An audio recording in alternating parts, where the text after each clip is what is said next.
చూసారా సాహుకారు గారు, ఈ పిల్లాడిలో ఉన్న ఆవేశం మన దేశానికి రక్షణ.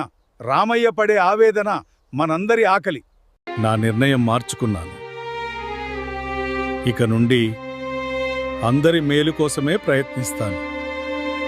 ఇతడు వెళ్ళి దేశాన్ని కాపాడితేనే కదా మనం ఇక్కడ ప్రశాంతంగా వ్యాపారాలు చేసుకునేది. క్షమించు, ఆవేశంలో ఆస్తి గురించి ఆలోచించాను గాని ఆ మట్టి విలువను, ఆ మట్టిని కాపాడే మనసున్న ఈ కుర్రాడి గొప్పతనాన్ని గుర్తించలేదు. శివ, నువ్వు ధైర్యంగా వెళ్ళు. మీ అప్పు గురించి నువ్వు చింతించకు. నువ్వు దేశాన్ని కాపాడు. నీ తండ్రిని ఈ ఊరు కాపాడుకుంటుంది. నా కొడుకు దేశాన్ని కాపాడటానికి వెళ్తున్నాడు. నేను కన్న కలను నిజం చేశావు శివ.